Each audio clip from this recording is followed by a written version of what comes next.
Morning, y'all. Thought we would do some Soul Sunday discussion because why not? So, with everything that's going on over in the Ukraine, um, just some thoughts. I mean, first of all, I'll be the first one to say I don't know shit about shit. Um, and in the same breath, what I do know is that we're so quick and easy to point fingers and to blame and to look at the media and play into the energy and amp up all of this shit involving war. Um, it's in our video games that our kids play. um, it's something that we've been so decentralized. The New York Times put out a photo this past week of a Russian soldier like dead in the snow. And I think that the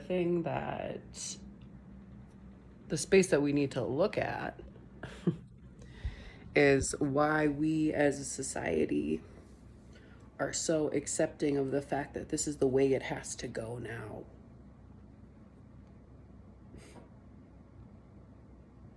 Like what are we gonna do again? Gonna ship off our young kids and call them patriots and talk about all the courage and the duty and the things that we need to do in order to protect our quote fucking country. And this is in all spaces because this is going to affect everybody because of one person's space of power in one person's belief system and a bunch of sheep that have essentially fallen into alignment because of fear and because of ignorance. And how fucked is that?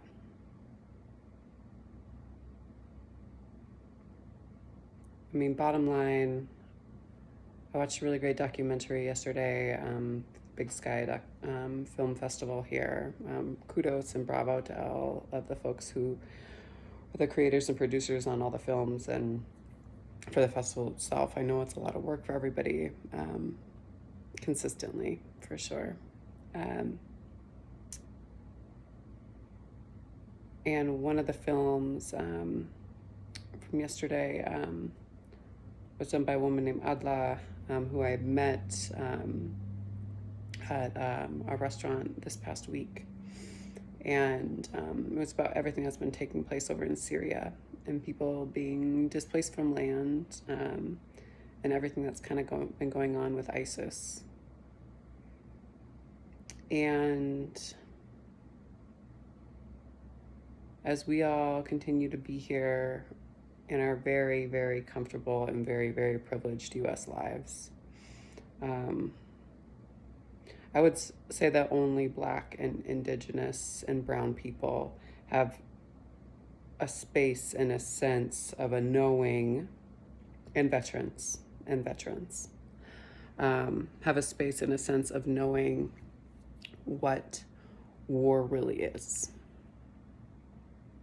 It's not fucking Hollywood, y'all. It's devastating.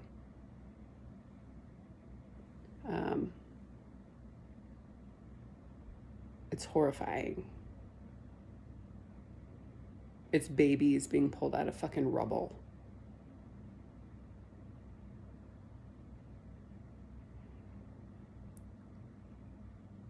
And I think everybody, not faulting anybody who's been on socials screaming, about the injustice and all the things that are going on. But the fact of the matter is I'm personally not going to sit back and wait for our government to put together a fucking plan to preserve and protect people. Because that's never been the motto. It's always been about the fight for power and who can have access to fucking resources that people think they have a right to over other folks.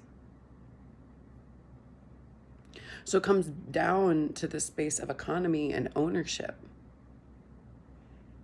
and people treading really lightly, understanding that there's divinity within all of us, but understanding too, if we're a reflection of God's image, God is not up here fighting with his fucking self around ownership, but we all continue to squabble amongst one another in terms of what we feel that we have a right to. Our right is to be here.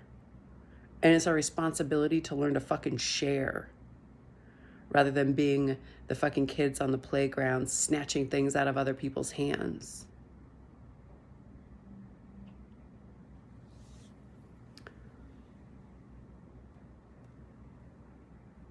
And so then we all continue to run. Where are you gonna go?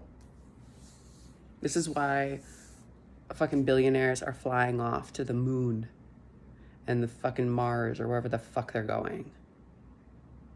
Because they know that there's nowhere to run here. That this cycle is just going to continue to happen, and people are going to scream out against it and all of the things. So why it's important to have women within council actually doing things, right? Understanding that at some point in time, war has been a necessity in terms of preserving people, you know, but at what point in time does all of this stuff stop?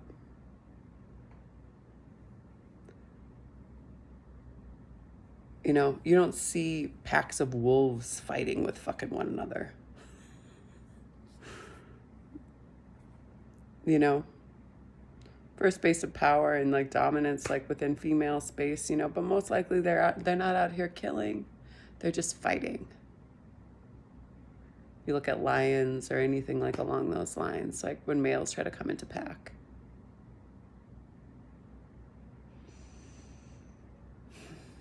So, with that being said, don't be blind and ignorant. Make a plan. Have an emergency plan for your friends and for your community, rather than sitting idly by. And that doesn't mean to take up and bear arms.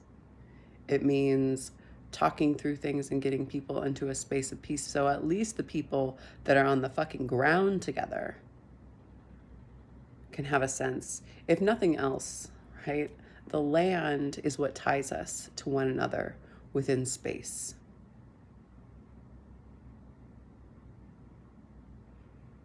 You know, and there's something beautiful about people coming together, right? In times of death and in times of war. Because you start to understand that the life pulse of all of us rests on the lands that we stand on. But the minute you cross from one border into the next, the terrain and shit does not change right away. It's still the same fucking land with an invisible line that we've created drawn in it.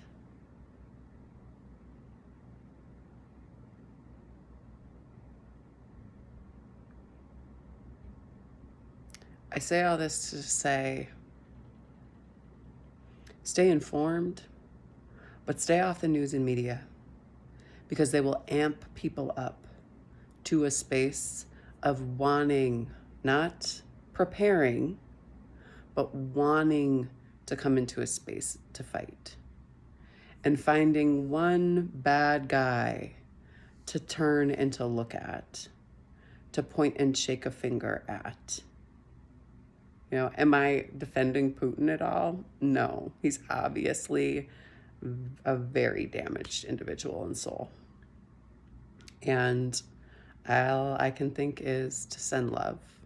But one thing I will say, and people can call me an idealist, is when was the last time you actually sat down and prayed for peace?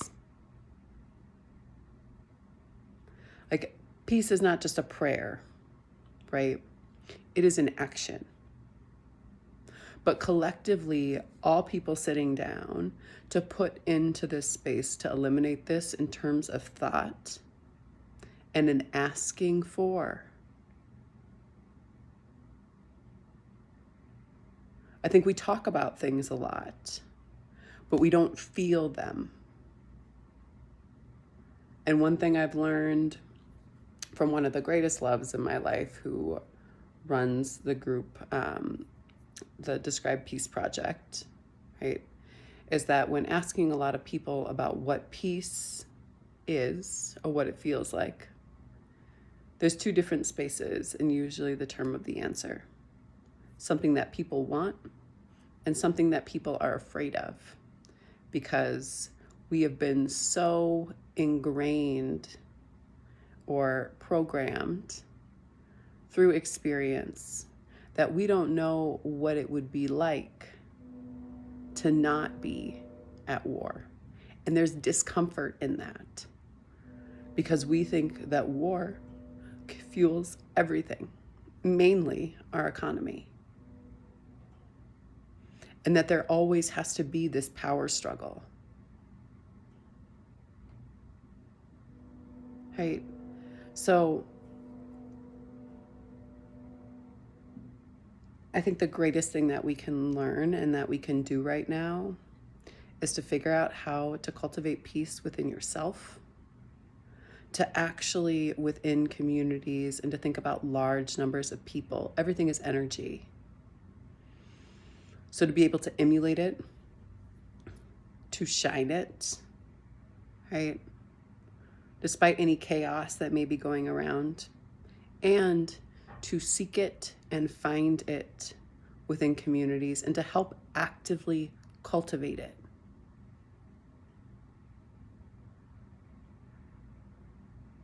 Understanding that peace, this great poem by John Rodell that my friend Aziza shared with me a while ago, is, peace is not a serene lake. It is more like the ocean. It has to be ever changing and ever turning.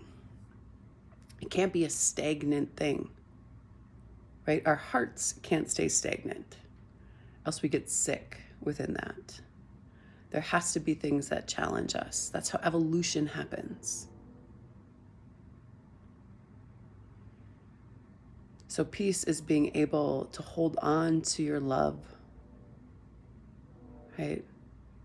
As things are changing, both within you and around you.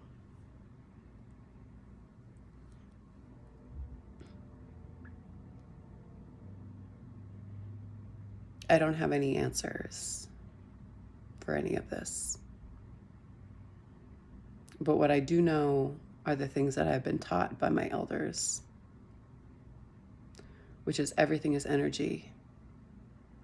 And that prayer is really fucking powerful. Peace and love, y'all.